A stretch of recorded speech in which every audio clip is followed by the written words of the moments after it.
Who do you think is running the country right now? Is it Joe Biden or is it Kamala Harris? Or is it Jill Biden? It's Joe Biden. It's Joe Biden.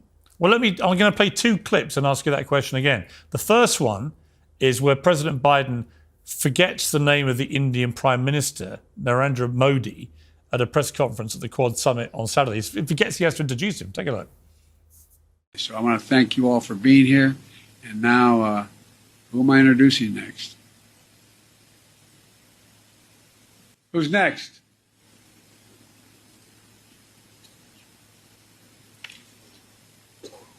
Distinguished guests, the Prime Minister of the Republic of India. I mean, completely excruciating, especially given that Modi was standing next to him and is one of the most famous and important and powerful world leaders imaginable. But the second clip is even more bizarre. It's Jill Biden apparently taking control of cabinet. Let's take a look. Today at the top of our meeting, Jill's going to give an update on the House initiative, White House initiative to fundamentally change the approach and fund how we approach and fund women's health services.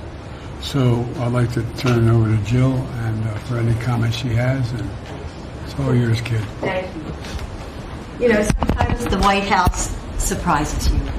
When Joe became president, I knew I wanted to keep shining a light on the issues that I'd worked on for so many years. It's just very bizarre, Brian, to watch both of those and not conclude that Joe Biden, he's no longer running the country. The idea he takes that call in the middle of the night and has to press a nuclear button. I'm sorry, if I was an American, I'd feel extremely concerned. His wife seems to be running cabinet and he doesn't seem to know what day it is. Piers, I think that this is maybe the most disingenuous framing that I've heard from you. Having Jill talk about an initiative that she worked on, or having Joe not know the exact run of show, doesn't mean that he forgot Modi's name, and it doesn't mean that Jill is taking over cabinet meetings. And you know that. Again, this is really bad faith framing. With that said, well, that's what you hang on, Brian. That's what hold on. You guys said for 2 years. Hang on. You guys, let me just respond to that. You guys said for 2 years that Joe Biden was absolutely bang on, whip smart, leading the country, nothing to worry about. As people like me were writing endless columns and saying stuff on air that he clearly was not. Given the fact that Jill is talking about an initiative at a cabinet meeting and talking about the fact that Joe Biden didn't know run of show at one of the thousands Why would he articulate that so loudly and so embarrassingly?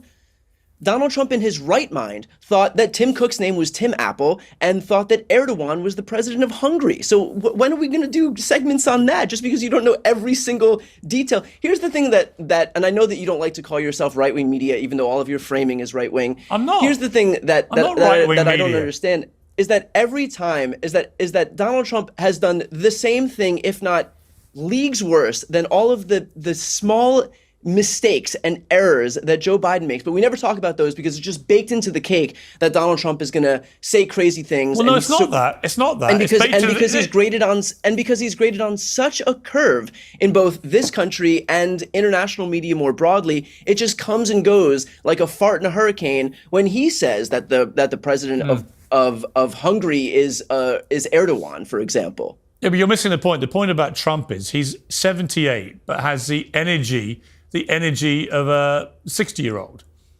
The energy. This guy is so brain-addled. He thinks that Nancy Pelosi was in charge of the Capitol on January 6th. He thinks that Jeb Bush got us involved in the war in the Middle East. He thinks that, he spends most of his rallies talking about what you just said. Hannibal Lecter. He spends most of his rallies talking about Hannibal Lecter, about magnets, about sharks. I mean, the notion that this guy is in his right mind is laughable. That was me sparring with Piers Morgan, wherein Piers does what every mainstream media outlet does, which is to critique every single misstep of a Democrat, no matter how small, while giving Trump a free pass, even when Trump has done the exact same thing. In this instance, Piers not only super disingenuously claimed that Joe Biden, not knowing who he was introducing next, was him somehow forgetting Modi's name, and that allowing Jill Biden to discuss an initiative that she's working on during a cabinet meeting meant that she's taken over the cabinet meeting, which unto itself would be bad enough. Unto itself would be about as bad faith as it gets. But even if Joe Biden did forget Modi, which he didn't, but just humor me here, Donald Trump did the exact same thing on numerous occasions, and Trump actually is running for president again. He called Ronnie Jackson, his own White House doctor, Ronnie Johnson. He called J.D. Vance during the Ohio primary J.D. Mandel. He's called Matt Gaetz, Rick Gates, said Nikki Haley was in charge of security at the Capitol on January 6, which, by the way, would still be a lie even if he correctly had said Nancy Pelosi. The list goes on and on. So if forgetting names is disqualifying, then that's fine by me, but perhaps let's apply the standard to Republicans as well. And then, of course, Piers pivots and suggests that none of that matters because even though he's 78, Trump's got the energy of a 60-year-old, which is how right-wing media is now trying to spin Trump, considering suddenly being an octogenarian is no longer disqualifying now that the only octogenarian in the White House would be Trump. Now they need to make the old issue disappear, considering Trump's the old guy in the race. And so they're pretending that even though he might be old on paper, in real life, he's a sprite little thing. Might as well have been on the uneven bars in Paris this summer, which might carry just a tad more weight if this guy wasn't so deep in the throes of cognitive decline that I would be impressed if he knew what city he was in at any given moment.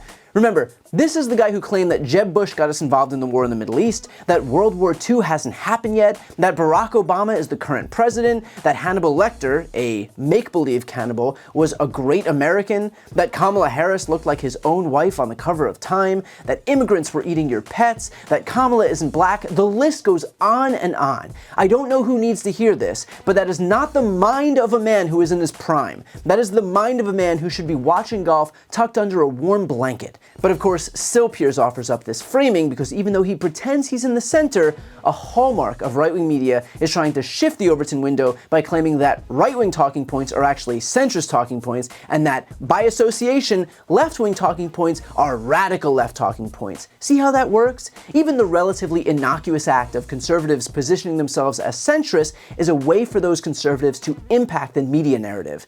Here's another moment from the Piers debate. He teed up my response by suggesting that Kamala Harris can't be trusted anymore because her positions from the 2020 primary contest are different from her current presidential platform.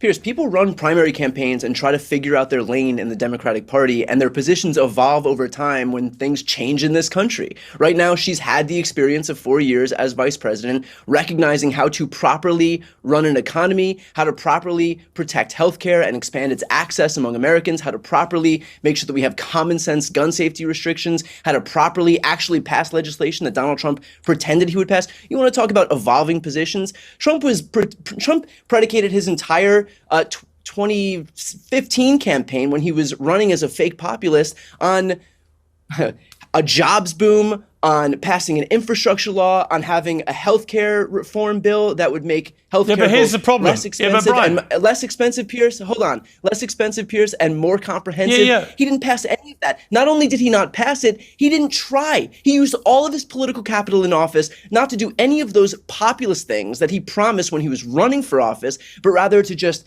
pass a tax cut for millionaires and billionaires. That's what he actually cared about. And that's what he did when he actually had the power. So it's ironic that we're talking about what Kamala Harris said in a few months when she was campaigning in a primary. Donald Trump had the ability to actually govern that way, and he squandered it. But you're missing a point. She's also had that ability because she's been the vice president to Joe Biden for nearly 4 years. So but the vice president doesn't dictate policy. You know that. She's a senior part of the administration. She's one heartbeat away from running. It's Joe Biden's administration. That she simply cannot be trusted because her positions have changed. And my 2 points are this. First, Kamala Harris, the candidate from 4 years ago, is much different from Kamala Harris, the current vice president and current Democratic presidential nominee of today. She has that experience under her belt that will inform her current positions.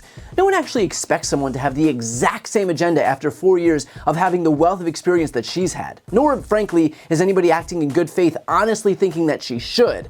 But if lack of consistency is disqualifying, then is Trump disqualified because he said that he would pass a healthcare law and didn't? Is Trump disqualified because he said he'd pass an infrastructure law and didn't? Is Trump disqualified because he said he'd have a jobs boom and didn't? That he'd bring manufacturing back to the U.S. and instead saw a net loss of manufacturing jobs? That he'd build a wall across the entire southern border and ended up building 52 miles of wall? That he'd make Mexico pay for that non-existent wall and they didn't pay a cent? I could go on and on, but I think you get the point.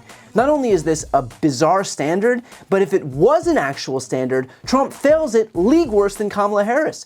But of course that will never get brought up because again, this definitely not right-wing host doesn't hold the two candidates to the same bar. And look, I know there are going to be people out there who say that I shouldn't go on these shows or validate right-wing hosts or guests. I disagree. I welcome the opportunity to reach anyone wherever they are. I know that we have facts on our side, so at this point, it's a matter of finding people wherever they are and making our case to them. This election is going to be about expanding our tent, so even if one person was persuaded, then I feel like I've done my job. Before you go, just a quick note, if you'd like to see more of my content, which is always free of advertising, sponsorships, and paywalls, please make sure to subscribe to this channel using the subscribe button right here on the screen. And if you'd like to support my work even further, you can grab a copy of my instant #1 New York Times selling book, Shameless, available for sale right now. That link is also on the screen. Thanks so much for watching.